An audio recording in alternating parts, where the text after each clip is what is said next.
Just a show of hands, who are the speakers here? So everybody is here.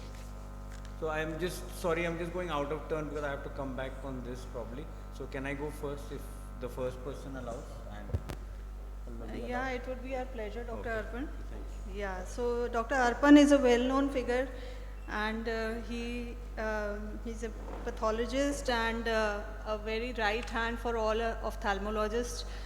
Takes care of the microbiology at Dr. Shroff Charity Eye Hospital and also histopathology.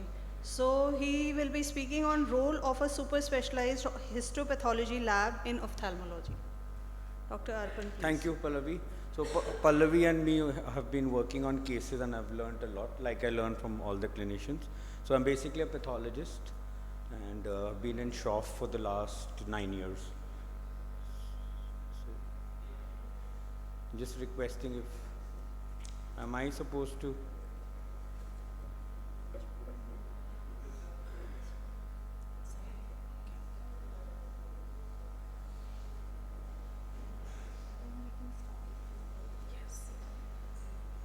So histopathology is all about colors and interpretation of colors. So we get biopsies from 40 to 45 centers all over North India and also from Central India, and it's for various conditions, benign and neoplastic. It has diagnostic precision, prognostic value, as well as therapeutic guidance, depending on the lesion and the thing.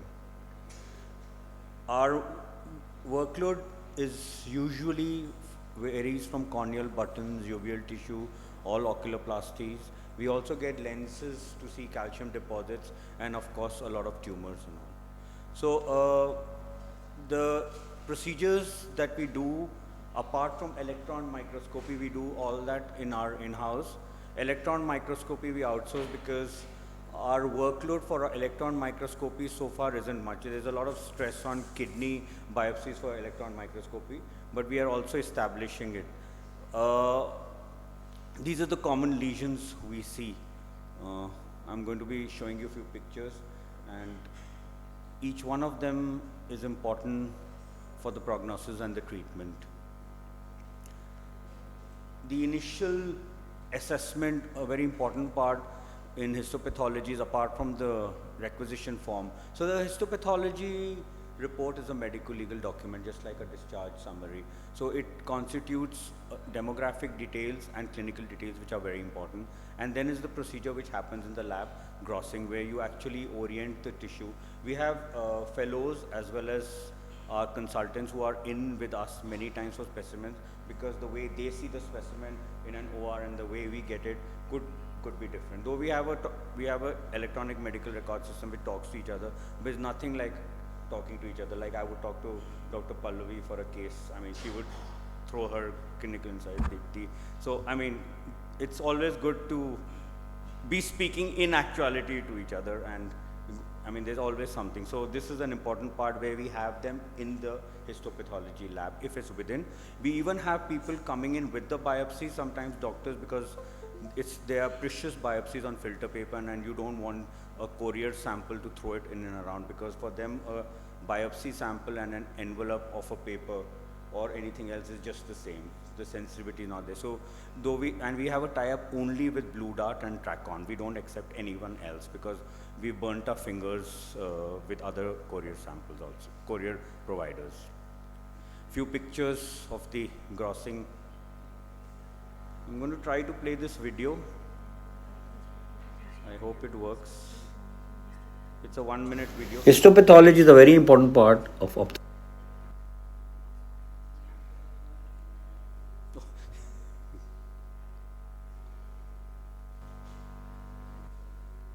Sorry for the glitch. Histopathology is a very important part of ophthalmology. It involves the process when the surgeon takes out the biopsy and sends it in 10% formalin. After that, the grossing process is done. The grossing involves the visualization of the specimen, identification and checking the labeling. Different sections are taken during the process of grossing. The biopsy is then put into a tissue processor for overnight fixation and processing. After that, the next day, the biopsy is then converted into by multiple steps into paraffin embedded blocks. The paraffin embedded blocks are then cut in a microtome, and H&E, hematoxylin eosine stain, and various other special stain like PAS and others are done according to the histopathologist. After this, the slides are made and viewed on a digital microscope and fluorescent microscope by the histopathologist, and relevant areas are visualized, screened, and reported along with a very detailed report of microscopic. So just pausing it here. So there are two setups that we have. One is the biopsy coming in, and then we also offer digital pathology services for anybody who cannot send us biopsies. So they can process the biopsies and they can send the readout through a digital system where we report it out. So we have an iPad connected to a computer where any smartphone image which comes in from preferably a pathologist or at least a histopath technician can be read out, because we understand that we cannot cover every area. So we trying to, and there are just 9 ocular histopathology full-fledged labs. So we trying to build a system where we can accept and report it out. So I'm just paused it for that. So there are a lot of different lesions that we get. I'm just going to show you a few pictures. I'm not going to describe them because we'll have people yawning here, but just want to tell you that we play with a lot of colors. So these are all taken from the digital. We use them for publications, we use them for research, and of course we use them for clinical work.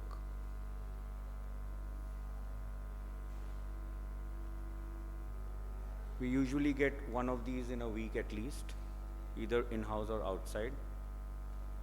All our secondary centers, if you're familiar with the Dr. Shroff's charity model, sends us biopsies. It's only done in one unit, but all of the others have ocular microbiology full-fledged labs in all our secondary centers. But the histopathology is only done at the main lab in Delhi. So it's a teaching tool. A high-rated cyst, the cysticercosis is something we see very often from our plasty. We used to get ENT biopsies. We closed down ENT on 1st July, so this is a slide from them, neural tissue. To our surprise, we've picked up OSSNs from pterygium biopsies. So as a histopathologist, I would always say never throw a specimen. Send it to the lab. It will surprise you many times. We've had cases of phthisis bulbi turning up to RB. We've had cases of corneal scars turning up into corneal dystrophies. The surprises are galore. Just like for you in the clinics, every case doesn't look the same. I mean, a bacterial could be a fungal and vice versa. There are examples of it. This was one of our publications, molluscum. We do all special stains. We don't do IHC. We outsource it, but the reporting is done by me. It comes into us. Immunohistochemistry for people who would not be familiar. Basically, clonality and the lineage of cells is. So I'm running short of time, so I'll just wrap up. It's for our role is from morphology to defining the tumor to genotyping and transportation. It's important, as I started saying, a two-way communication. The more you speak to each other, the more pre-analytical errors you take care of, and the more is the patient finally gets what they deserve. And so a detailed report follows. We are integrating into molecular genetics very soon. We already offer digital pathology, and I hope I'm replaced by artificial intelligence. And after 30 years of being in this profession, I just sit and look at somebody else doing my job. That's the dream. No, it's not. Nobody, no. And we always looking, thank you for your kind words. We are also looking for collaboration, and anybody wanting to do anything that involves histopathology, whether it's research or clinical work, we are always there. And I can share my details with anybody who wants. So, thank you. There are challenges, but then the future is very bright, as I said, AI and multiplex genomics and that. Work as a team, thank you. And of course, my last slide. everything looks so very artistic to us. Colorful, animated. So Interesting. this is more a show-off slide than anything else. Okay. Yeah. Okay, thank you. Thank you, Dr. Arpan Gandhi, for the wonderful lecture. And you took us back to our student days in pathology because we never had any contact with histopathology after coming into ophthalmology. In the real sense, the histopathologists and the microbiologists are the Sherlock Holmes and Agatha Christie for ophthalmology, because you help us finding out the real thing from the clues. Otherwise, we would be lost. Because in so many differential diagnoses, you help us to pinpoint from the various clues and reach at the final diagnosis. So thank you for that. I just wanted to ask one question. How do we transport all these specimens? Lid specimen, conjunctiva cornea, which medium, yeah, sir? Great one. So every biopsy, if it's only for histopath, is transported in 10% formalin, where the volume of formalin should be at least 10 times the specimen. Okay. And of course, if it's a non-filter paper, it needs to be sealed properly with the parafilm, okay? Because if you're sending it by courier, as I said, it's going to be thrown around, and you don't want formalin leaking and the tissue getting autolyzed. If it's a filter paper, you have to suture it properly. You have to use filter paper number 1, Wattman filter. If it's not available, it can be sent to you. And if it's, I'm not going to talk about frozen sections because probably the audience is not there, but pre-information for specimens which require special pre-analytical transportation and care it always works. So if you or someone just can tell us that this is what we are going to send, we could probably, if I had it in one of my slides, that we could probably tell you this is how you should send it. So the whole gross specimen will be sent in 10% formalin? Correct, yeah. Okay. So that specimen, if it itna hai, to itna to formalin hona chahiye. Okay. Because if It doesn't get dehydrated in no, formalin? No. Oh, It doesn't. I had that misconception. It gets preserved. It's a good question. It's Yeah. a good dehydration because you're anyway out of the body. So Yes. it gets preserved and it's easily there for 14 days with no issues at all. So even Okay. till 10 days prior surgery to a biopsy coming up, we accept. Not like microbiology where everything needs to come in within a specified time. So no other medium like RL or So no NS, RL, no nothing like RL that. unless you want microbiology along with it. You divide the corneal button into microbiology, send it in Yes. saline and the histopath. Okay. The only other media that is done is Michel's media or cold saline for direct immunofluorescence, for OCP and other cases. But otherwise everything else is formalin. okay, sir. Thank you. I had Thank you. that doubt from a very long time. No, it's a doubt Yes. that needs to be answered if you Yes, need to yes, get the sir. right question, Yes. right report. Yeah. Okay. Thank you. sir. Thank you so much. Any other questions? Okay. Thank you. So thank you, sir.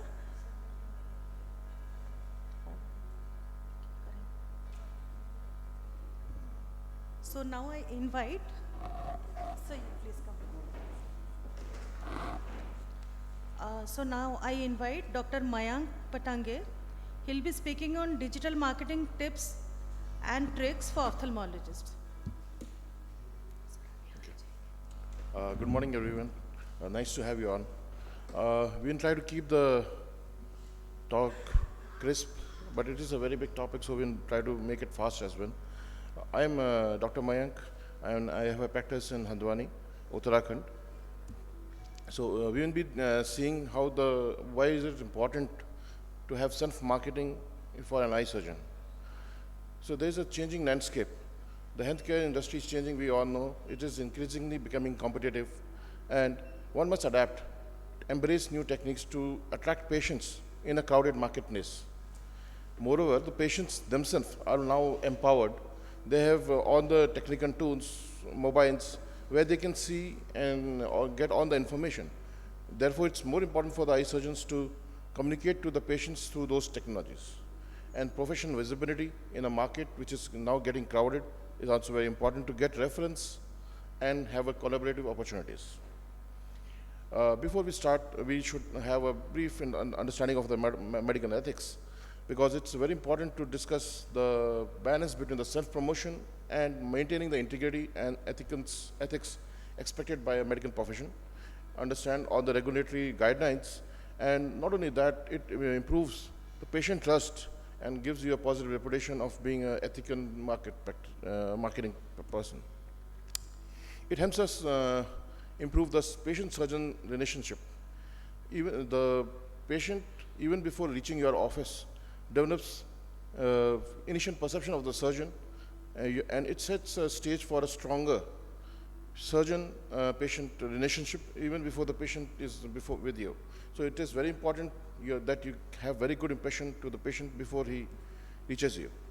There are various communication channels we all know in social media and in websites, and marketing not only helps us gain new patients but also retain the patients which we have by ongoing engagements and various education programs. The competitive advantages which marketing gives us, that it is able to differentiate our practice from the next practice or next competing practice. We need to do some SWOT analysis so that we can understand our techniques better. SWOT analysis is something like strength, weakness, opportunities, and threats analysis, where we have to see what are the advantages, advanced technologies which we have, specialized expertise, and a focus of patient care as key strengths. Whereas there could be weaknesses in a big practice where there could be long wait times, limited services offerings, or an outdated facility which needs to be understood before we start our evaluation. Also, to seek various opportunities in telemedicine, community outreach programs, and develop niche eye care services which can impact our practices. Moreover, the threats would be changing reimbursement policies, competitive market entrants, new corporate setups, economic downturns, which could potentially be potential threats, and they need to be addressed proactively. As to regards digital marketing, most important is website optimization. Each surgeon should have their websites which should be professional and user-friendly, because it is like a digital business card. We all have our visiting cards, and so this is a digital business card which the patient can access, and this is a resource for the patient information as well. There are various search engine optimization strategies to improve your online visibility and attract patients through to your practices, and various social media engagements like we all know on YouTubes and other Instagrams, and making good content is this important point, where we have to continuously post short videos, short blogs, informations. They could be storytelling, and all these things lead to establishment of the surgeon as an authority in the practice, and helps in his own self-branding. This also leads to professional networking. If we have a meeting like this today, we are all getting networked better, and today and tomorrow we'll easily be able to refer to our patients to each other. We can develop stronger patient reference programs and have better community development.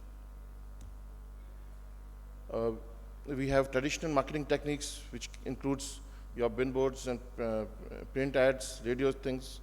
But as of now, digital marketing is the more important tool which we should all leverage. And the important thing is how to develop a personal brand for an eye surgeon. The personal branding is important because it is to differentiate. The first thing, differentiation between you and your competitor is important, and it creates a memorable identity with the patient. Branding messages should be clear, consistent, and available so that patients can join your branding messages to you. And vision identity, logo, color schemes, imagery that reflects the surgeon's professional persona. Moreover, those are positive parts, but we also need to have our online reputation management team ready, where we have to assess all the patient reviews, which may or may not have a negative, positive or negative feedback. So preparing for any negative publicity or patient dissatisfaction in a way that it minimizes the damages to the patient's reputation, online monitoring tools, which can give you surgical footprint, digital footprint, and respond to such threats in timely and professional manner. The approach should be patient-centric, and patients should be your key point of your marketing, so that it builds a better surgeon brand and foster patient loyalty. Service, as we had all heard Dr. Rao speaking regarding 3 important things which he thinks is very important: getting the patients inside by the doctors, water, cold water, and excellent service, and patient communication, which is very important, and it is a continuous learning process. So professional development, getting to come to various conferences, learning new techniques, technologies, meeting new people, establishing feedback loops, whereas you can get positive as well as negative feeds, and adapting to newest variants, newer strategies like other competing brands coming into the market is very important. And most importantly, or after this, we need to see if what we have been doing is actually important and coming back to you. So there could be various key performance indicators which can measure the success of your efforts in your practice. There could be analytical and tracking tools, and cost-benefit analysis of your various attempts. Patient testimonials, we all know Google reviews and various reviews in Facebook and other things are very important. They should be ethically solicited, and these endorsements are very important.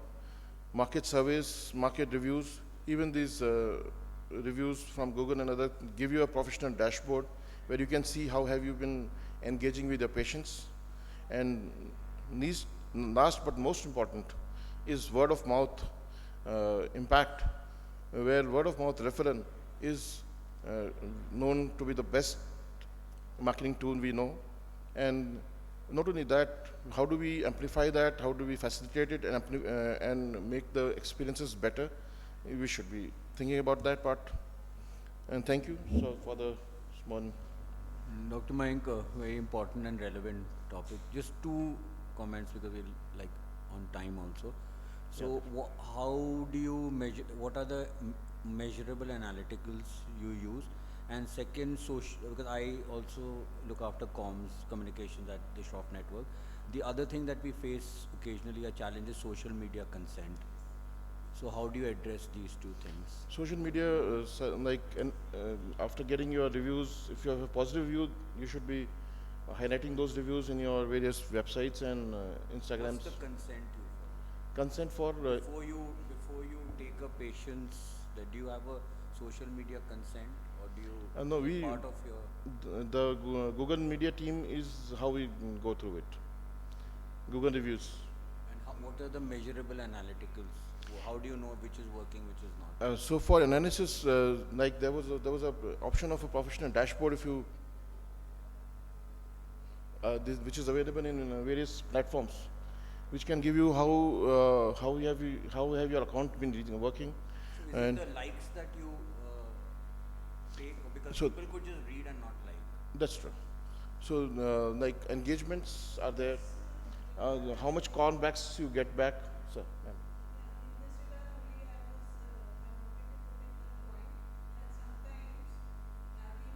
practitioner and a competitive world itself. So some people just troll your website. that's true. I mean the private practitioner. So how do you manage that? Because you will get n number of negative reviews in one day, and then your rating goes down drastically. So yeah. So I was just discussing that about negative publicity as well. So if it is a malicious one which you are talking about, you can actually raise a complaint to the Google thing, and takes a lot of time. It does take time. And then you have to be persistent. Like you report it, still it will be there on your website for like 10 to 15 days. It took us 2 weeks once to get something down, which was just like a very irrelevant one, which was very personalized. That's true. The person had a Those are the positive and negative part of the But it is social being media. used increasingly by the competitors. I would say this is kind of unethical marketing, negative marketing. Definitely. I So agree to I that. think that also, these rules also need to be formulated by our I mean, you could have organizing somebody, committee. I totally agree with Dr. Pallavi. You could have somebody, we had somebody called a local guide who had never visited the hospital even within 5 kilometers, and he posted a review. I mean, X, Y, Z maybe told him to, I don't want to get into that, but similar. So, Someone planted by your yeah, competitors. Yeah, whatever, I That's mean, true. becoming increasingly common. I mean, somebody who really didn't experience patient clinical care. Those when malicious intent is always there, and it is there. It's important to have the consent in place and other things, because I this understand. will eventually become an important tool for, Yes, it as will. Dr. Pallavi said, to either brand you or not. Yes, those are important concerns of malicious branding. How do you go about for consent? But, sir? We didn't So get we have a We have to consent have, when, as soon as the OPD we have to patient keep comes on in, working on it's that. I within that, and assume we tell if them you have that we could malicious use it for our social wrong entry in your yeah, we have website that. If they say or no, Google then page, don't use that. maybe you Because can it's not try possible to get get more consent after the positive fact. reviews so that it can at least get We submerged learned that, Kalini. with positive reviews. We have to also engage people for positive reviews. I mean, That's then it doesn't go it is not very naturally, easy to- you know. Our patients give positive feedbacks, but the amount of negative feedback, I mean, it's like trolling. So It's if trolling. you are a upcoming center and you're doing good work, people around you Definitely, get jealous, and especially if you're not engaging the optical shops and other things, they are the first people who will pull you down. And by word of mouth, positive publicity, and negative also on those optical shops, because 90% of our patients, they will first go to the optical shop and get the pair of glasses, then and- they will go to, you know, if they are not satisfied there, then they will come. The optical shops themselves are working as a commission agents. That's what. So their personal interest is also what comes into the So factor. actually, what I feel is social marketing should have some responsibility also, Definitely. and some guidelines should be formed. That And this area is very new, upcoming, and it should be treated with responsibility. that's why I was talking about medical ethics and Sorry, that is sorry the- to interrupt, but we have the session to be over at 11. So from site to insight, exploring Thank you. entrepreneurship as an ophthalmologist, Dr. Devanshu Arora. Please try to stick to time. I know I didn't do a good job, but maybe.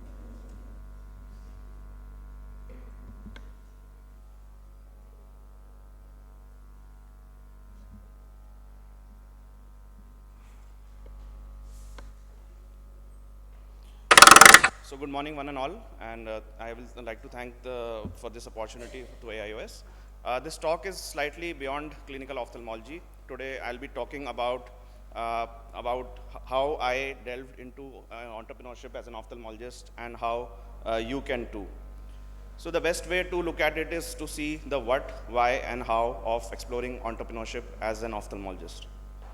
So what is entrepreneurship as an ophthalmologist all about? So we all know that entrepreneurship is about starting something of your own. But what is the right approach? What is exactly entrepreneurship thinking about? So entrepreneurship is the process of identifying problems and creating solutions that add value. It's about innovation, risk-taking, and building something impactful. So in my entrepreneurial journey so far, I have been working on 3 ventures: New Vision Opticals, which is an eyewear store venture; Thriving Minds, which is a mental health startup where we offer both online and offline mental health services; and Navjyoti Eye Hospital, where I am an intrapreneur. Intrapreneur meaning that entrepreneur within an existing organization trying to bring change, trying to start new things and improve the patient experience. So across these 3 ventures, I've identified 3 pillars of entrepreneurship. We can say 3 pillars of ophthalmic entrepreneurship, which I would like to share with everyone. So the first and the most important is understanding the market. An extensive market research is essential for starting any business, before starting any business. We need to identify the needs, discover patient needs and service gaps, see whether the market for the solution which you are building is an underserved market or an overserved market, identify those gaps, and that will give you insights on how to build your venture. Second is to do a thorough competitive analysis. Learn from competitors' strengths and weaknesses. Identify who are the current providers, where they are lacking, and where you can add value. So for example, in our mental health venture Thriving Minds, we identified that the mental health market itself is an underserved market, giving us an edge, an opportunity to build something great over there. And there are providers, but they lack quality. There is a lack of quality service. And this insights helped us build Thriving Minds in a much better way. Second pillar is to build a purpose-driven vision. So every business begins with a clear vision. This is the most important aspect of entrepreneurship. And having a purpose-driven vision will take you very far, and your chances of success will be more. In our eye hospital, we have the goal is to provide affordable and advanced eye care to the people of Uttarakhand. Whatever we do, whatever changes we are doing, whatever expansion strategies we are thinking of, we keep this vision in our mind, and this is what drives the business forward. The last but not the least, the most important rather, is the power of a strong team. A great business is built by great people. The kind of people you get into your business, especially in the early stage, define how successful you will be. The team can either break or make your business actually. For example, in our opticals business, we were lucky, and through thorough scouting, we were able to get a good team, which is self-driven, is dedicated, and even now today when I'm doing this talk, the business is going on, they are trying to improve the rate of success and meeting the targets of every month. Coming to why entrepreneurship? Why entrepreneurship as an ophthalmologist? So I'm sure, ask yourself this question, have you ever felt that spark to do something beyond your clinical work, to start something of your own, to build a business and grow it into a big venture? So I did feel this spark, and I acted upon this, and this led me to a transformative journey from an ophthalmologist to an entrepreneur.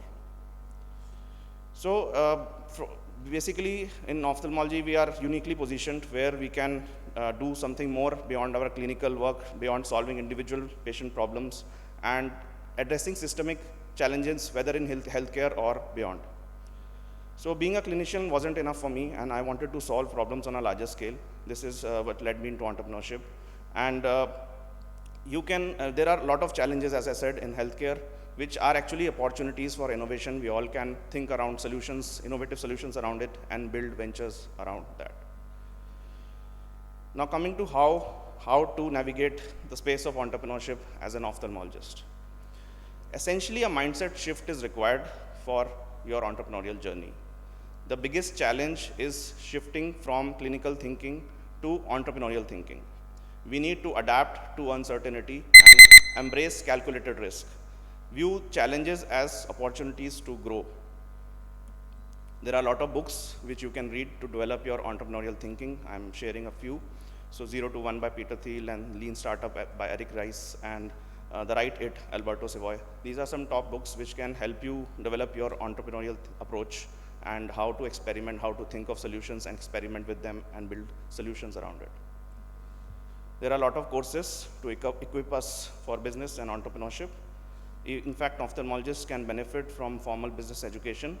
I have really benefited. It has really transformed me. I did international MBA from IE Business School, which is among the top 5 business schools in the world for entrepreneurship. And this experience really changed my perspective, give me an insight on how to navigate the space of entrepreneurship and business. There are a lot of other courses which you can do apart from your practice on your side. There are short business online courses. Good courses can be found on Coursera, and Harvard Online. Business Online is a very good resource. Apart from that, there are healthcare entrepreneurship programs specifically for doctors, which are offered by a lot of business schools in India itself.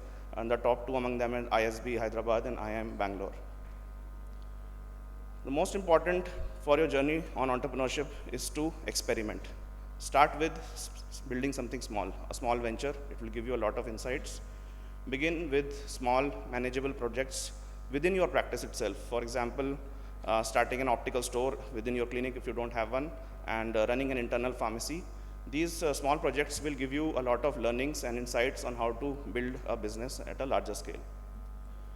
So 3 tips for all aspiring entrepreneurs here. Start small, but think big. Step outside your comfort zone and always keep the patient at the center of your innovation.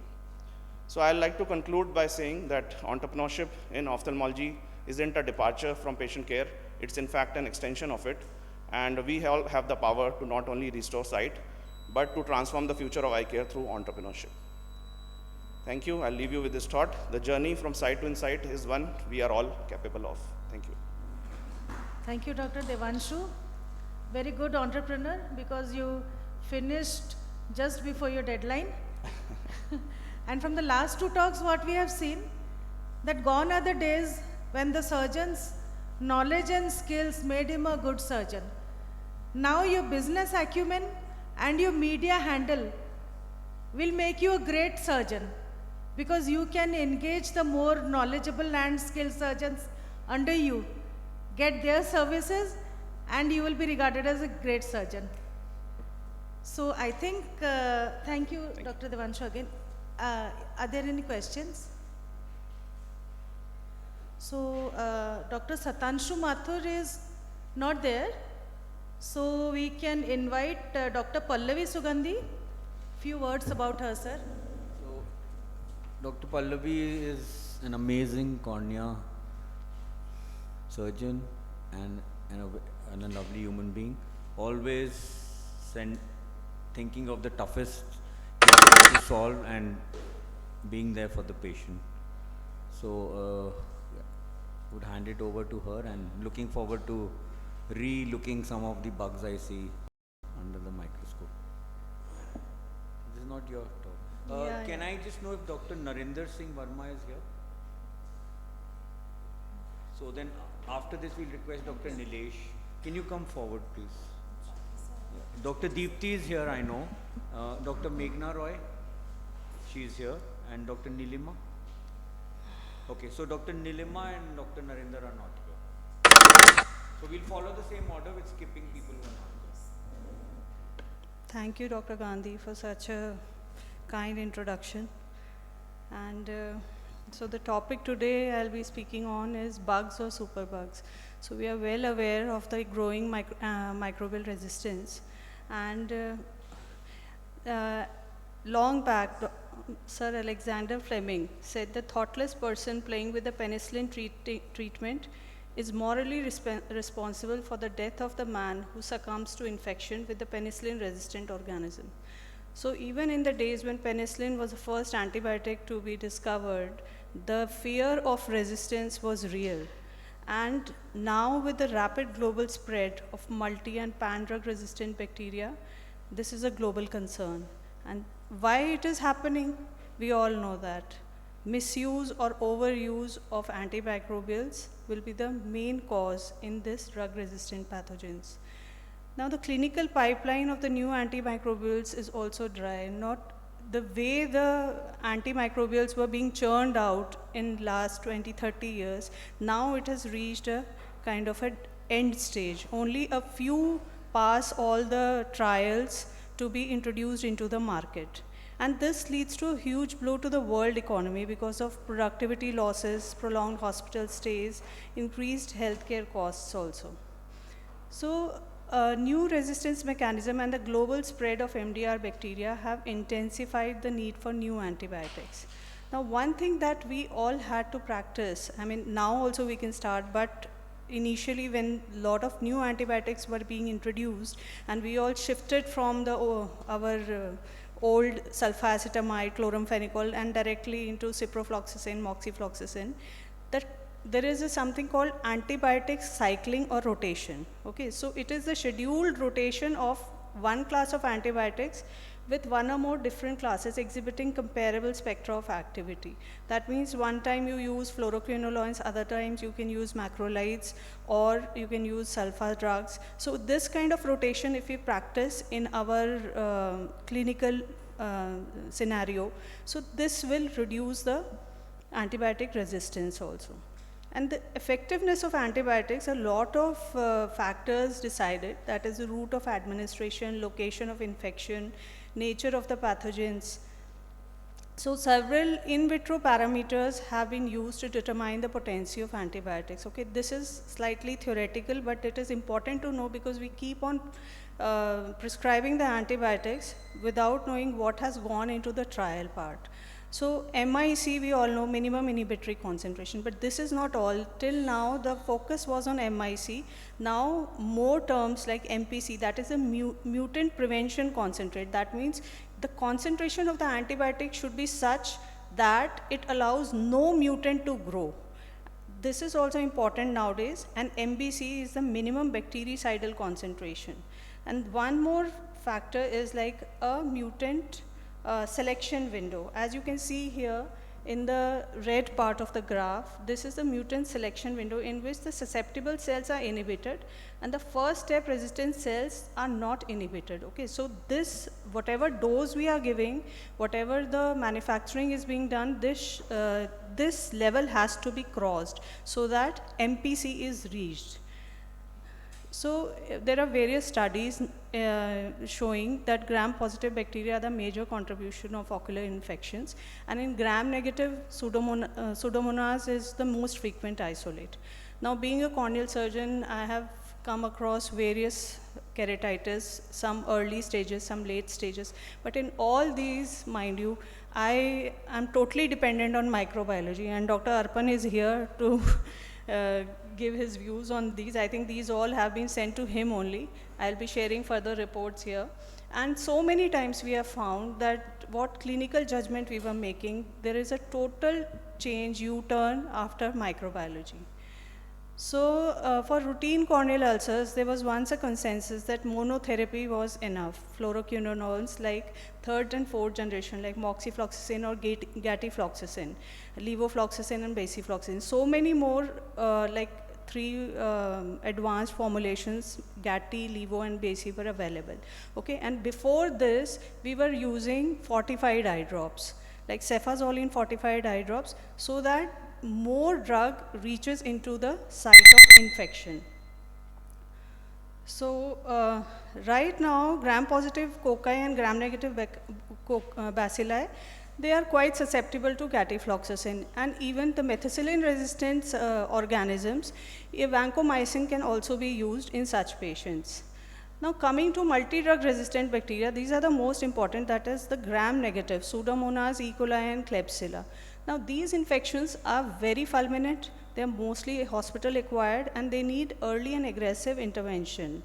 So this is the case, first case reported by Dr. Arpan only. So here, as you can see clinically, we were thinking that it is quite a melt and thinking about gram-negative only. And this was corroborated by the report here, which showed a mixed growth of Pseudomonas and Bacillus. Here, comparatively, you can see that it is resistant only to ceftazidime here. That means this patient was referred here. Sorry.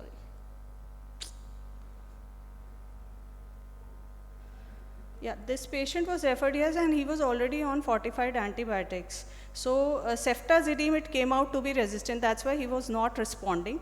But he was sensitive to even simple ciprofloxacin, gatifloxacin, levofloxacin, and tobramycin also. So this patient recovered quite well, although there was a thinning in the center and we had to do a glue BCL for this. Now the second case, this is interesting because he progressed within 2 days from a small infiltrate to a large one that you can see in the picture. And when we did the culture, this came out to be Pseudomonas species, and you can see here it is resistant to almost all the antibiotics, only sensitive to colistin. So this was a difficult case, and this led to endophthalmitis and needed an early surgery also, vitrectomy. And but we could not save the eye. It had to be finally eviscerated. So such things, if early culture report, early intervention are done, then probably at least some, like at least anatomical we can save, if not functional. So I'll be just touching upon the topical colistin preparation because it's not very easily available. Also, this is mostly used is as an systemic form only. So this systemic colistin, this is available as injection xylystin by Cipla and many other companies. So this has 1 million international units per 75 grams and 10 ml of distilled water is added to it, and 1 ml of the above solution will be added again to the 3 ml distilled water to form 0.19% of colistin drops. Now this is not very stable, so it has to be kept in the fridge, and in 5 to 7 days this has to be again re-prepared. Now one more drug which is important here is topical imipenem cilastin combination, that is also used as a 1% topical eye drop, and again it is a systemic IV preparation. So 10 ml of sterile water in 50 mg per ml, and along with this 1 ml of this solution added to 4 ml of sterile water, and 1% is formed. Now this even has a lower stability and it is sensitive to light, so it has to be stored in amber colored bottles, and only 3 days is the stability. This has been, both the drugs have been tried for intravitreal use also, and colistin is supposed to have a better effect than the imipenem. So to conclude, rational use of existing microbial drugs is important, and we should all practice antibiotic rotation. 4th generation fluoroquinolones like latifloxacin have a broader spectrum of antibacterial activity, and newer drugs like colistin and imipenem should be reserved for MDR cases only. Thank you so much. Thank you, Dr. Pallavi. Your timing of this talk couldn't have been better. I mean, this is there in the newspapers also, and something that's very concerning. Yeah, actually it's a very, very important topic. Yes. Would And you also say and establishing the etiological agent also helps? that's what, early intervention is the key to success in such patients. I mean, you should recognize that it is not responding within a day or two. So just go ahead, do the microbiology and start off with these colistin or imipenem. Thank you. Dr. Pallavi, I have few questions. Yeah. Most of us have the habit of prescribing antibiotics left, right and center, like to prevent superadded infections. Like in fungal keratitis, in viral and all that, they write antibiotics to in fungal especially, to prevent superadded bacterial infections. So is it actually necessary? See, nowadays I would say that if you even want to prescribe because of that fear of superadded infection, you can give a very basic drug like chloramphenicol or sulfacetamide only. They are more effective nowadays rather than Chloramphenicol and using the higher end molecules for like a broad cover antibiotic. You should not use a specialized higher end antibiotic for giving cover. So probably you can use just a plain Ciplox also, that would also be okay. And for bacterial conjunctivitis, what do you use? Ciprofloxacin? Cipro, starting. Yeah. And gatifloxacin is also effective because the this goes down, the frequency of drop goes down. That is. But not Moxie. See, there is an increased resistance to Moxie nowadays as compared to gatifloxacin. We done a study on conjunctival swab, then we Yeah. found what Dr. Pallavi is saying. Cati is better than Moxie? Absolutely. Yeah. Start with Cipro if the So, symptoms are less. you would start with Cipro with a mild clinical presentation. You would obviously define it when you see it more often, and then get into the other one. If you really want to hit it first, then better. Another basic question Yeah, and is, post-operative also, here I would like to specify that we are giving combination drugs and we keep on tapering, like for phaco also, like for 6 weeks if the patient is using steroids, so they use the combination and keep on tapering. So it's better to give the steroid and the antibiotic separately, and you can like stop the antibiotic after 2 weeks or so and keep on tapering your steroids later. Thanks, Pallavi. This Thank you. requires a whole session. It's an important one. So, very interesting topic coming up, Dr. Nilesh Kumar, on the role of retinal wide field imaging in routine walk-in. patients. So over to you, Nilesh. Thank you so much, sir. Thank you for this great opportunity, and thank you, LOC, for making such a wonderful arrangement throughout the conference. I'm Dr. Nilesh Kumar, and I'm going to talk about retinal wide field imaging in routine walk-in patient. And these are my financial disclosures, but this is not a ZEISS sponsored talk. I am just talking because I have this machine and I love the workflow. So why should one listen? Because there are almost 4 questions that I keep being asked when I tell them that I have bought this machine, that is ZEISS Clarus 700. First thing is, in the age of combined machine where in OCT you are getting a fundus camera, why are you buying a 65 lakh rupees worth of fundus camera standalone? Just because it is a workhorse. If you use your OCT machine as a fundus camera, it is going to break down, the laser head is going to go away, and the CMC costs are very exorbitant. Standalone fundus camera can be used very effectively in such scenario where you have a high workload. Will it improve my workflow? And this is I'm going to demonstrate how it has done so for my practice. Will it create a value add in my diagnosis? That also I'll show. And then we will talk about how financially viable this entire journey will be. So ZEISS Clarus 700 is an ultra wide field view. In 2 images you are going to get 200 degree worth of fundus imaging. It is true color, not a pseudo color, so you get exactly what. And if you are going to go for a patient education, true color helps a lot. The resolution is excellent. We will see that it has FA, ICG is coming, and then it has fundus autofluorescence, and in conjunction with forum, I'll show what forum is. First comparing, this is an Optos image actually, but you can see the amount of data we are getting in a single click in these kind of system. What you're going in with your 90D or a slit lamp evaluation with 90D, and then a traditional fundus camera of 45 degree, how much more data you are going to get in that. But if you, mostly we get this notion that we are going to miss periphery, even if it is wide field, we are not going to see till aura.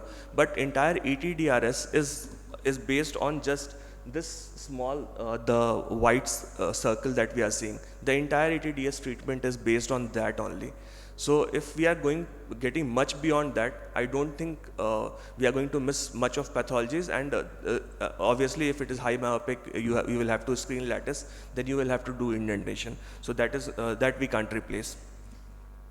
So it should not be without a viewing system at your desk. Whatever machine you are buying, if you are going to use it for all your patient, you have to see the image at your desk. You can't go to fundus camera for each patient. So this is why I invested in this machine, because it has forum. So as you can see, all the patient, like my EMR, this is a screen that is open, and all the patient data keeps coming. And I click on one name and I can see both the fundus at the same time. So I know if this patient is there, I only have to dilate the right eye, because that has cataract and I'm not going to see details, and I have to grade the cataract. Left eye I don't need to dilate, and this way the patient is actually, they can return back to their work with one eye and they are not cribbing that much. So understanding the economics, earlier what was happening is patient was getting auto-ref, then going to optometrist, primary examination, consultant dilatation. It was going to take 4.5 hours. With this, the waiting time, the patient turnover time is around 15 to 20 minutes for me now. And that way, the number of patients I am seeing is much more. I have improved around 8 to 10 patients I am seeing on daily basis, from what I was seeing before this. So that has paid for itself. So as you can see, dilated patient has come down from 20 to 25%, from 100% of patients that were getting dilated at my center. That has generated an additional revenue of 1 lakh. And then the patient who are agreeing for intervention is again giving me additional 1 lakh, so 2 lakh. And the EMI I am paying is 1.2 lakh for this. So 80,000 profit I am making every month from this machine. So that way it makes financially a viable sense. So if you are a high volume person, meticulous in your examination, and not a retina specialist, if you are a general ophthalmologist also, this system or this implementation will help you. So let's see some patients. This is a routine patient, walks in, no systemic history. You can see a small cotton wool spot on the side.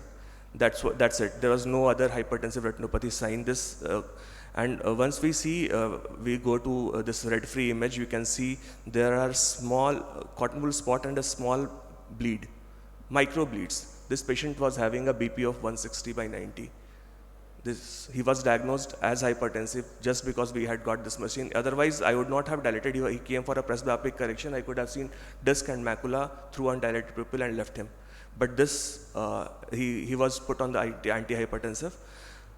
A patient with chronic CSCR came, that you can see, acute CSCR with a nice inferior collection of fluid. These are just images.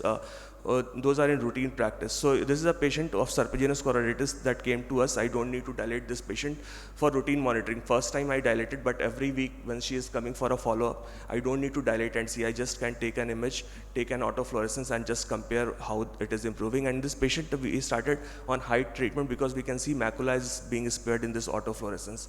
So this patient has high hope of getting a good vision at the end of treatment, but sadly this patient doesn't have. Again, a case of chronic serpiginous choroiditis, multifocal RPE losses there. So other eye of that patient. So these routine patients are having unusual presentations. So there are multiple scenarios. I can keep on going. This I just want to highlight. ROP screening can also be done. This is a 15 days old baby, dilated and taken. And came for ROP screening, was having coloboma, so I have done the imaging. This is not that I have something I have done. LVPI has an entire atlas with Zeiss Claris of ROP imaging, so that can also be done. This machine is that fast and that good. Thank you so much for this. So how is it advantageous over the Pentacam? Ma'am, Pentacam is corneal topography. The Optos, Sorry, Optos, about the Optos, yeah. Optos, yeah, ma'am. So Optos is having, right now they have come with the true color, but before that it was a pseudo color image. So it was having a hue of green. So when you are going to tell the patient every time, the patient was not able to understand what it is. And then they don't have a forum. So the images don't come to you on your screen, it comes in a printout format. So you can't zoom, you can't pinpoint a pathology like that. So every time you will have to move to your fundus camera room and see the image. You can do that with a simple fundus imaging, and you can enlarge that image and you get. But you will have to. Screen. But you will have, for each patient you will have to go to your fundus camera. You can get it on your screen also. You can connect it with your screen or video like that. Yeah, it is not available. It is not available for Optos. It is not available. It is only available for Spectralis, Heidelberg, and Zeiss right now. Hubits and Nidec are coming with it. Probably Optos will also come up with, because otherwise what is happening is screen mirroring. But again, if your fundus camera is say 2 rooms beyond, then you will have to run an entire HDMI cable to your screen. So that becomes a hassle. Has it improved your workflow and patient compliance? Yes, sir. So every time, most of the patients that I have shown, they when they are in fundus room, they see their image and they are walking and they are telling me, sir, the bleed has come back for diabetic retinopathy. The bleed has come back, just inject me. So I don't have to do anything. Before entering, they know that they have to get the treatment. So you can show the Comparatively, yeah. On the same screen. Yeah. Yes, ma'am. For better understanding. Yeah. So it is like I am a retina person, but I am practicing as general ophthalmologist because I am tier 3 city, and it works for general ophthalmologists. That's why I put this talk in this rather than in a retina session. Is in this, yeah. Yes. Okay, thank you. Thank you so much, sir. I would request Dr. Deepti Iyer with an interesting and important tool, AIOCMT, and how it's going to help all of us. Good morning all. I would like to thank AIOS for giving me this opportunity.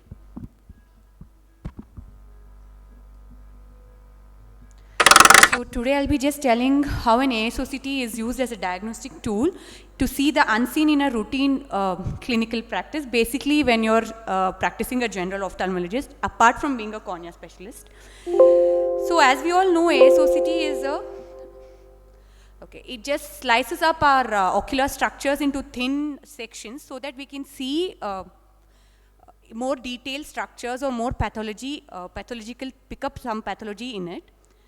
So there are, so widely it has evolved from being time domain to spectral domain to swept source, and time domain is something where the resolution was not that great, and spectral domain where The resolution was great, but the depth was not enough. And with the swept source, it has advantage of better resolution and better depth, where at a single scan, you can see everything from the tear film to the anterior hyaloid. And then you can also see, limbus to limbus. So what an ASOCT gives? It gives us a line scan, which I'll be basically telling today. And in addition to it, it will give us corneal pachymetry, epithelial thickness, stromal thickness maps, and also corneal dioptric power. So before going to the abnormal thing, how does a normal cornea look in an ASOCT? First, what we see is a thin hyperreflective layer of a tear film, following which what we see is a hyporeflective layer of epithelium, a moderately hyperreflective layer of Bowman's membrane, a varying hyporeflectivity of stromal layer, and a hyperreflectivity layer of Descemet's endothelial complex. So it helps us in diagnosing various ocular surface lesion. So this clinical picture, we can see there is a conjunctival lesion extending onto the cornea, which is a gelatinous lesion, and there is a rose Bengal stain positive. So on doing an ASOCT, what we could find is there is an abrupt transition from normal to abnormal epithelium. There is an increased epithelial reflectivity, and there is a clear demarcation line between the normal and abnormal epithelium, and it has not ruptured your Bowman's membrane. So this is a case of OSSN, and it gives us an optical biopsy. Not only it helps us in diagnosis, it also helps in monitoring the resolution. So this case, when we started on 5FU, the clinical picture you can see with just one cycle, the lesion is almost not there in the clinical picture. But then when you do an ASOCT, but there is still some hyperreflectivity there. So it is not gone, the normal epithelium structure is still not come. So on repeating the cycle of 5FU for one more week, and what we could find is there is a normal hyporeflectivity layer of epithelium or normalization of epithelium, which clearly indicates a resolution of this lesion. So this is another case where there's a pigmented pigmented ocular surface lesions mimicking an OSSN. When you do an ASOCT, what you could see is there are some clear cystic spaces inside the lesion, which indicates it's not an OSSN, but it's just in conjunctival melanosis. So you could safely plan a procedure what you would be planning. In this case, this cataract surgery was done. When you have to plan surgical depth, where in case of a granular dystrophy, when there are deposits present all over the cornea, if it is just present in first 150 micron layer, you could just do away with the PTK. If it is in a deeper layer, then you need to plan an additional lamella procedure. So in case of, this is a case of a chemical injury with pannus, dense pannus where the stromal, underlying stroma cannot be made out, what is the haze and all. But then when you do an ASOCT, we could make out that when you dissect the pannus, there is a sufficient layer of underlying stroma, and then you could not, you can just get away with doing a pannus and no additional lamella procedure is required. So this is a case which it also helps us to decide which type of procedure to do. So it's a case of PBK, pseudophakic bullous keratopathy with corneal scarring, and AC details can't be seen, wherein the iris shadow, nothing can be seen in this case with vitreous in AC and all. So with this case, we would just, at first seeing this slit lamp image, we would just think of doing a full thickness keratoplasty as the details of the AC is not made out. But just doing an ASOCT, we could just find out that the haze, there was not much of stromal haze, all it was epithelium thickness, which was there, which was a hypertrophied epithelium there, the first layer. And just removing of the epithelium on table would increase the visual clarity of the surgery, and then we could just do a lamella surgery here. So in case of, this is a case of primary graft failure, which came after 1 month.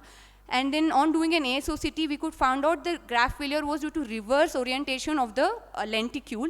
And then in order to monitor the proper orientation of lenticule, immediate post-op doing an ASOCT would be helpful. As in where you see in the D picture, the endothelium edge should be beyond the stromal edge, and there should be an acute angle, and there should be a smoother edge.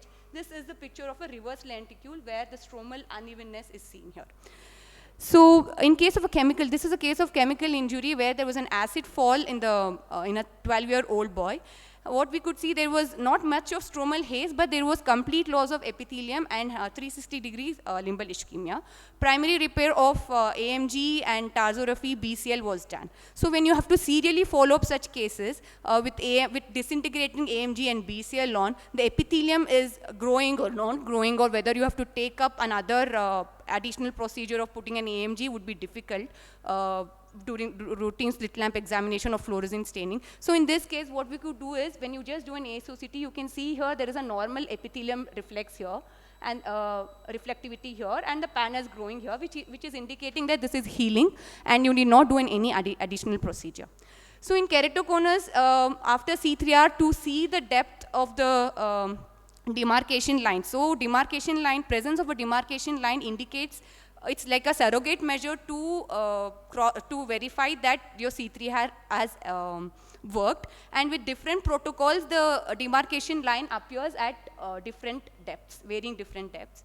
So in case of refractive surgeries, in order to see or identify the flap to give fitness in any medico-legal cases, you can use it. And also in sizing and post-op vault measuring in case of phakic IOLs, you can use ASOCT is of real great help. This was a case where in routine slit lamp examination post IPCL, this AC looked shallower, but on doing ASOCT, there was a good vault height, and then the angle was good, so we could safely do it in another eye. Dr. Deepthi requesting you, because there's another talk and a session, so okay, if you could just wrap up. Just skip up. Yeah.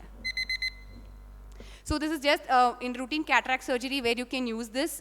This is a case of hazy cornea post-cataract surgery where you can't see DM descemet membrane detachment. On doing an ASOCT, you can just see there is an undulating membrane over here, and putting an A tamponade opposite to that clock arc, it is just going to resolve the descemet's detachment. And then, yeah, it helps in detecting small perforations, and you can just do a routine TA BCL in case of those things.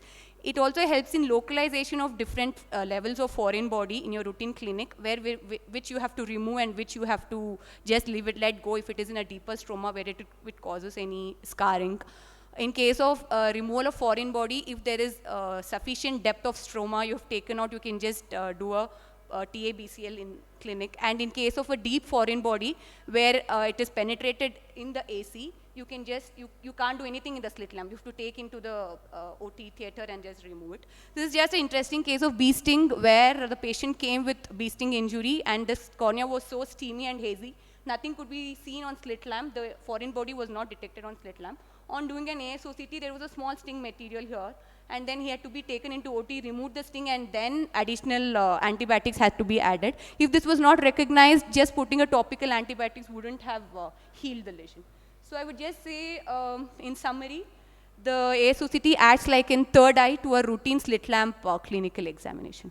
Thank you. Thanks, Dr. Deepthi. Only one question. What's your experience been on the role in acanthamoeba keratitis? Yeah, there is some, like, I have not actually used it, but I have gone through few studies which says when there is uveitis, acanthamoeba and herpes uveitis, the ASOCT structure will give us any clue.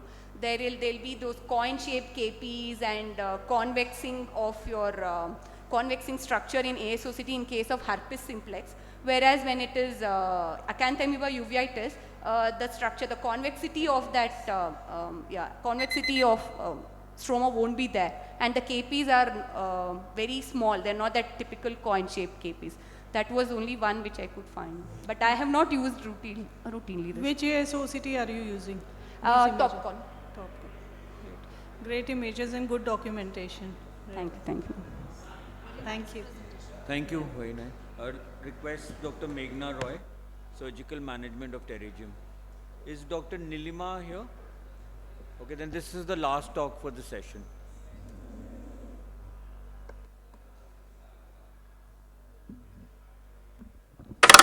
Good morning, everyone. I would like to thank AIOC for giving me the opportunity. My topic is on pterygium, and it's a very basic topic on the management of pterygium. So we all know that pterygium is basically a wing-shaped elastotic degeneration of the subconjunctival tissue, and it has got a worldwide distribution, but it is more common in warm and dry climate, and mostly it's in the tropical areas the prevalence is as high as 22%. So these are the various types of pterygium. Basically it is on the nasal side but can also occur temporally. They can be double pterygium, atrophic pterygium, and as the visual axis is obscured, it can lead to cosmetic intolerance as well as diminution of vision. So the patient has these basic symptoms of foreign body sensation and diplopia and irritation. Dr. Dipti, sorry to interrupt. You can straight away go to the presentation for the dearth of time. Yeah. Coming to the grading of the pterygium, according to TAN's classification, grade 1 extends 2 mm on the cornea, grade 2 involves 4 mm of the cornea, which can be, when it encroaches more than 4 mm of the cornea, it can hamper the visual axis. So according to the visibility of the episcleral vessels, it can be grade 1, grade 2, or grade 3. In grade 3, there is total obscuration of the episcleral vessels under the pterygium. So the treatment can be either conservative or surgical. So coming directly to the ocular surface transplantation procedures, conjunctival autografting, rotational autograft, conjunctival limbal autograft, and amniotic membrane grafting are the transplantation procedures done. So in conjunctival autograft, mainly the autologous free conjunctival graft is obtained from the superior bulbar conjunctiva of the same or opposite eye. It is the gold standard in surgery. And according to the clinical study of Fernandez et al., an analysis of pterygium outcome after 14 years, it has been seen that CAG is an effective modality for both primary and recurrent pterygium. And the bare sclera technique has unacceptably high recurrence rate. So why CAU? Because it has excellent cosmesis and low rate of recurrence, and but there are certain risks of MMC which need some long-term studies. So the recurrence rates in conjunctival autograft is 12.2%, whereas in bare sclera is 19.4%, and bare sclera with mitomycin C is up to 38%. So this is the preoperative management, in which the history is important along with the occupational history, and the routine investigations are done. So the head of the pterygium is first avulsed from the cornea in the centrifugal manner, and it is scraped with a 15-number knife or crescent blade, and then the subconjunctival tenons is separated. The head of the pterygium is cut and hemostasis is achieved. The conjunctival autograft is taken from the superior aspect, it is rotated and placed on the bare sclera. The graft is then sutured with the conjunctiva with sutures, and bandage is done. So amniotic membrane transplantation is also done. It is a little costly, but it reduces the time and it has less amount of vascularization, and in case of large defects we can use this. So if the surgery is done with the help of amniotic fibrin glue, then the preparation of the glue is done prior to the surgery, and the post-op regime mainly includes the topical steroids, antibiotics, and tear substitutes. So these are the various complications. Graft edema can occur along with Dellin formation or conjunctival granuloma formation, inclusion cysts, graft inversion, and necrosis. And late post-operative complications include scarring at the site, steroid-induced hypertension, astigmatism, and sometimes necrotizing scleritis, which is surgically induced, can also occur, which is although very, very rare. So nowadays, the role of 2% lidocaine gel in pterygium surgery is also used, because it is given 5 minutes before the surgery and in the conjunctival fornix, and every 10 minutes during the surgery, and there is sustained effect of this drug due to longer contact time with the ocular surface, which is beneficial for the cornea. The adjunctive therapy for surgical intervention include mitomycin C thiotepa, which is nitrogen mustard alkylating agent, and it reduces fibroblastic activity and also reduces mitosis is arrested. 5-FU corticosteroids, which reduce the inflammation, interferon alpha, which is also used in conjunctival intraepithelial neoplasia, along with beta irradiation, which again reduces the mitosis, and the cyclosporine and bevacizumab are the adjunctive therapy which can be used along with the excision of the pterygium. So in case of recurrent pterygium, firstly, after the recurrence, we have to wait for at least 6 to 8 months before operating, because there is a lot of inflammation and scarring. So these are the various methods for the management of recurrent pterygium. And the current modalities include laser, photodynamic therapy, irradiation with 32P source, and concavalin A. Concavalin A is basically used to detect the recurrence in the pterygium by recognition of the remnant tissues of the pterygium by combining with fluorescent and instilling it in the lower fornix, and then with a lamp we can actually recognize the remnant tissues which are there and the stretch marks which are present on the cornea.